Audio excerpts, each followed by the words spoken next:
Welcome back to ಈ Narada channel. ಗೃಹ ಪ್ರವೇಶದಲ್ಲಿ ಅಡುಗೆ ಮನೆಯ ಅನೇಕ ರೀತಿಯ ಅಲಂಕಾರಗಳನ್ನು ನೀವು ಈಗಾಗಲೇ ನೋಡಿದ್ದೀರಾ. ಇನ್ನೂ ಸರಳವಾದ ಅಲಂಕಾರವನ್ನು ಈ ವಿಡಿಯೋದಲ್ಲಿ ನೋಡೋಣ. ಸಿಂಕನ್ನು ಕ್ಲೋಸ್ ಮಾಡಿ ನೀರು ತುಂಬಿಸಬೇಕು. ಸೈಪ್ರಸನ್ನು ಚಿಕ್ಕದಾಗಿ ಕತ್ತರಿಸಿ ನೀರಿನ ಮೇಲೆ ಹಾಕಿದ್ದೇವೆ. ಸಿಂಕ್ನ ಎರಡು ಕಡೆ ಬೊಂಬೆಗಳನ್ನು ಇಟ್ಟಿದ್ದೇವೆ.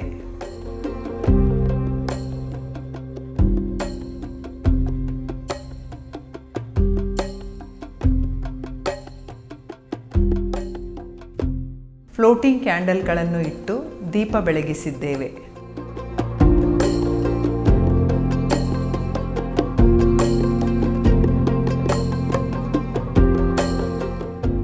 ಸಿಂಕ್ನ ಸುತ್ತಲೂ ರಂಗೋಲಿಯನ್ನು ಬಿಡಿಸಿದ್ದೇವೆ.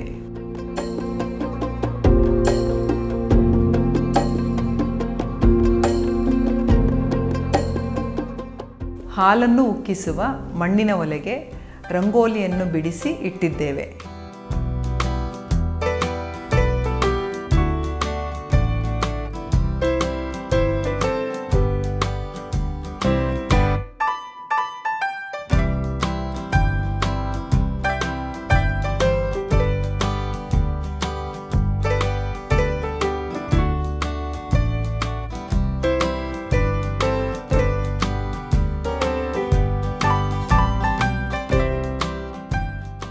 ಅನ್ನಪೂರ್ಣೇಶ್ವರಿ ವಿಗ್ರಹದ ಮುಂದೆ ಅಲಂಕಾರ ಮಾಡಿದ ಮಣ್ಣಿನ ಮಡಕೆಗಳಲ್ಲಿ ಧಾನ್ಯಗಳನ್ನು ತುಂಬಿಸಿಟ್ಟಿದ್ದೇವೆ.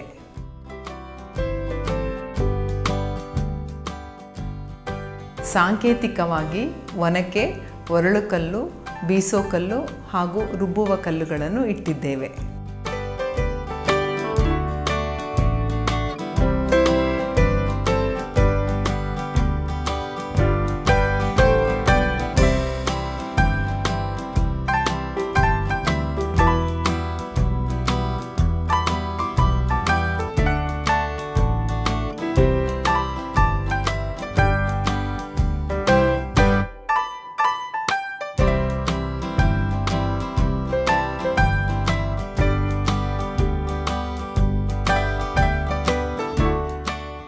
ಈ ನಾರದ ಯೂಟ್ಯೂಬ್ ಚಾನಲ್ಗಳಿಗೆ ಸಬ್ಸ್ಕ್ರೈಬ್ ಆಗಿ, ಫೇಸ್ಬುಕ್ ಪೇಜ್ನ ಲೈಕ್ ಮಾಡಿ.